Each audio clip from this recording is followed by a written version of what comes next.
Aviva a tua obra, o chamado das Escrituras ao quebrantamento e ao poder de Deus. Hoje, a aula 3, nós vamos falar sobre o avivamento no Novo Testamento. Vamos orar então. Pai querido, somos gratos ao Senhor por todas as coisas. Mais uma vez, chegamos diante do Senhor e te pedimos, abre o nosso entendimento. Abençoa o meu irmão, a minha irmã, e que o teu nome seja glorificado em todas as coisas. Muito obrigado, Pai, em nome de Jesus. Olha a imagem que eu separei para você, para te incentivar, para te animar, para que você realmente sinta o que Deus precisa fazer em nós. Olha o que o versículo diz de Isaías. Um ao outro ajudou, e ao seu próximo disse, sê forte. E o Senhor continua dizendo através do profeta, tu és o meu servo, eu te escolhi e não te rejeitei. Não temas, porque eu sou contigo. Não te assombres, porque eu sou o teu Deus. Eu te fortaleço e te ajudo, e te sustento com a minha destra fiel. Que você seja como essa chama, que você possa passar para as outras pessoas aquilo que Deus tem trazido ao seu coração. Por isso que o Senhor possa avivar a sua vida nesse dia. Vamos lá para a lição, vamos ver o versículo que eles separaram para nós. Replicou-lhe Jesus, se conheceras o dom de Deus, e quem é o que te pede, dá-me de beber, tu lhe pedirias e ele te daria a água viva. Jesus estava conversando com aquela mulher samaritana. Respondeu-lhe ela, Senhor, tu não tens com que atirar e o poço é fundo. Onde, pois, tens a água viva? É a primeira pergunta que ela faz para Jesus. És tu, porventura, maior do que Jacó, nosso pai, que nos deu o poço do qual ele mesmo bebeu, e bem assim seus filhos e seu gado? Afirmou-lhe Jesus, quem beber desta água tornará a ter sede.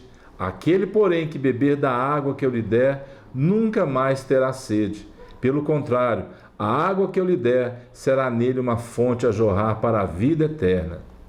Disse-lhe a mulher, Senhor, dá-me dessa água, para que eu não mais tenha sede, nem precise vir aqui buscá-la. É muito interessante, amados, porque havia um propósito de Deus para que Jesus estivesse ali. Um pouquinho antes dessa conversa, a palavra de Deus diz assim, e era-lhe necessário atravessar a província de Samaria. Deus queria impactar aquela mulher. E você sabe bem a conversa que eles tiveram, depois que ela falou, Senhor, dá-me dessa água para mim poder beber, para mim não ter mais sede, para não ter que buscar. Porque havia o trabalho, havia o constrangimento, ali haviam judeus que passavam por ali, tudo era contrário para que ela estivesse, mas ela estava ali. Ela leva o testemunho dela para aquelas pessoas. Jesus fala para ela, vai buscar o teu marido. E ela fala, Senhor, eu não tenho marido. Jesus fala, muito bem você disse, porque você já teve 5, que está com você não é seu marido. E nós vemos que é interessante porque, primeiro ela leva o testemunho, e depois eles falam que agora eles passaram a crer, não porque ela falou, mas porque eles estavam vendo em Jesus Cristo, o Salvador do mundo. E nós precisamos fazer isso, ser avivados e avivar outras pessoas. Vamos em frente na lição.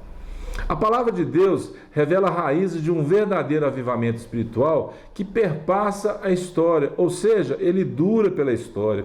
Desde o princípio, lá no jardim, lá no paraíso, a semente de Jesus Cristo, do Messias, já vinha sendo preservada para que ele pudesse realmente dar a vida dele por nós naquela cruz. Desde o início até a conclusão de seu ministério terreno, como homem, tudo que Jesus fez e disse foi dirigido e capacitado por quem? Pelo Espírito Santo. Vamos lá para a introdução. Sabemos que são nos ensinos de Jesus que encontramos a mais poderosa mensagem de Deus para a humanidade, capaz de quê? Transformar o mais vil pecador e acender a chama do Espírito Santo. Lembra do fósforo lá no início? Pois é. Os apóstolos, comissionados pelo Senhor e revestidos de poder, levaram esta mensagem poderosa às nações, pois todo avivamento tem como resultado o quê? A conversão de pecadores. Deus, ele é imutável, e o Novo Testamento nos revela o plano dele para as nações e o seu desejo de que a igreja, de maneira avivada, cumpra com a sua missão proclamadora, anunciando o quê? O reino de Deus até que Cristo venha. Os milagres e maravilhas realizados por Jesus nos evangelhos, livro de Atos, tinham o propósito de glorificar o nome de Deus e que mais? Expandir o reino dos céus. Vamos falar então sobre avivamento, né? O que tem o avivamento então agora com o Novo Testamento? Vamos lá. Vamos ver primeiro o Evangelho de João. Ele é diferente dos evangelhos sinóticos, nós vamos ver na frente, porque ele trata Jesus de uma forma diferente, como que? Filho de Deus. Ele foi escrito entre o ano de 80 e 95 depois de Cristo. A missão redentora de Jesus, que era preencher o vazio da alma com a salvação, sanar as necessidades espirituais e emocionais do ser humano, como ele fez com aquela mulher samaritana. Trazer vida aos que estão o quê? Mortos espiritualmente, e fazer com que eles consigam impactar outros a viverem também uma vida transformada. Foi o que aquela mulher fez. Isso sim é um verdadeiro avivamento. E vamos lá então em frente agora com o avivamento nos evangelhos sinóticos. Por que sinótico? O que significa isso? Significa que eles proporcionam, em virtude de suas semelhanças, uma visão em conjunto, com dados e perspectivas diferentes. A mesma história, só que contada por pessoas com detalhes diferentes um do outro. Quais são esses evangelhos, então? O primeiro deles, para falar de avivamento, o Evangelho de Mateus, que trata Jesus como rei. Ele foi escrito no ano de 60 depois de Cristo. Revelar principalmente aos judeus o propósito dele e depois ao mundo que Jesus é o Messias prometido no Antigo Testamento por meio de todos os profetas. Isso sim é um verdadeiro avivamento. O outro evangelho, o evangelho de quem? O evangelho de Marcos, que mostra Jesus como servo. Foi escrito entre os anos de 55 e 65 depois de Cristo. Qual o objetivo dele? Era mostrar Jesus como servo, vencedor, sofredor e triunfante. Nosso Senhor foi morto, mas ressuscitou ao terceiro dia. Venceu o pecado, o mundo maligno e o quê? A morte. Isso sim é um verdadeiro avivamento. E o próximo evangelho sinótico, onde nós vamos falar sobre avivamento também, é o evangelho de Lucas, que mostra Jesus como o Filho do Homem, mostra muito da humanidade de Jesus. Ele foi escrito entre 60 e 63 depois de Cristo. Ele ressalta a humanidade daquele que foi enviado dos céus para nos salvar. Um novo tempo chegado para Israel e para nós hoje. Isso sim, então, é um verdadeiro avivamento. A grande comissão de Jesus: ide e pregai o Evangelho. Quando é que isso foi cumprido? Sob esse recebimento do poder que o profeta Joel disse. Depois, lá em Pentecostes, está lembrado? Vamos falar agora então sobre o livro de Atos. O avivamento de Deus, o avivamento para a igreja no livro de Atos dos Apóstolos. Nestes relatos totalmente relevantes, tomamos conhecimento das circunstâncias nas quais as igrejas do Novo Testamento foram fundadas e que mais? Edificadas. O Evangelho ultrapassou as fronteiras de Israel, chegando agora quem? Aos gentios, de maneira impactante e avivada. Cumpre-se na igreja a promessa, então, do derramamento do Espírito. Isso sim, no livro de Atos, um verdadeiro avivamento para nós.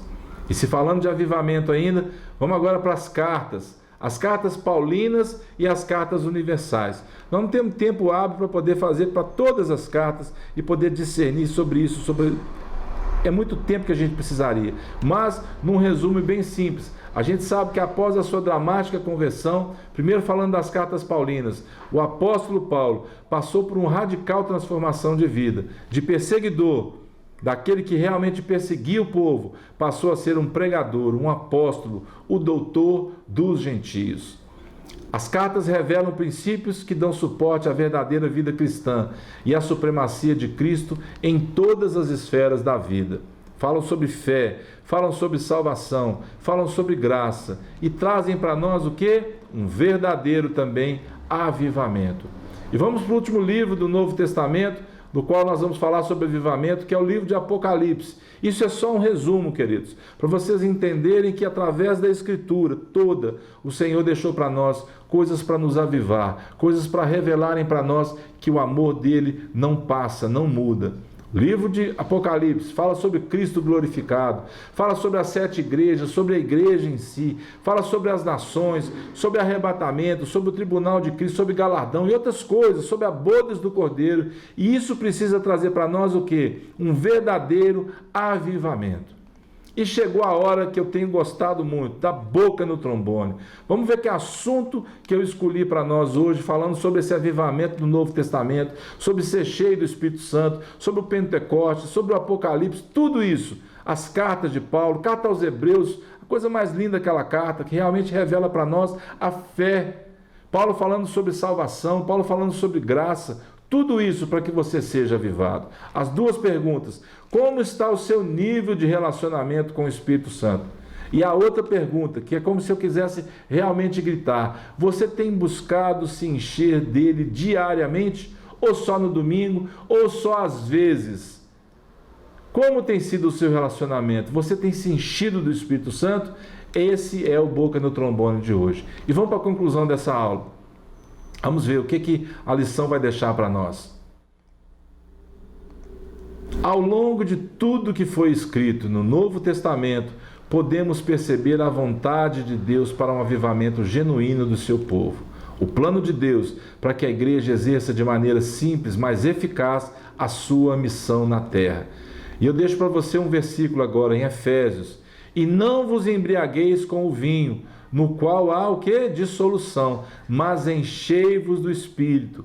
Como? Falando entre vós com salmos, entoando e louvando de coração ao Senhor com hinos e cânticos espirituais, dando sempre graças por tudo a nosso Deus e Pai, em nome de nosso Senhor Jesus Cristo, sujeitando-vos uns aos outros no temor de Cristo. A aula passada falamos sobre Moisés, lembra?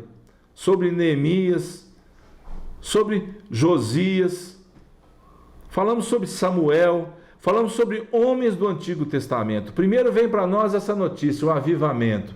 Agora no Antigo Testamento. Hoje no Novo Testamento. Na próxima aula, se Deus nos permitir, vamos falar sobre o ministério avivado do próprio Senhor Jesus Cristo. Você precisa ter o Espírito Santo como seu aliado no dia a dia. Depois da grande comissão, como sair pelo mundo, como sair pregando o Evangelho, cheios do Espírito Santo. Por isso vem para eles. E as conversões iam acontecendo, e Deus ia acrescentando, e o fogo ia descendo, e o fogo ia se espalhando.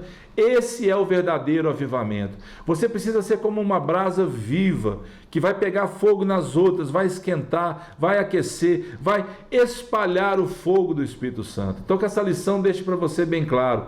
Se é no Antigo Testamento, se é no Novo Testamento, para nós não faz diferença. O que faz diferença é você espalhar aquilo que Deus tem trazido para você. Então, seja cheio, seja cheia do Espírito Santo. Que o Senhor te abençoe. Até a próxima, em nome de Jesus.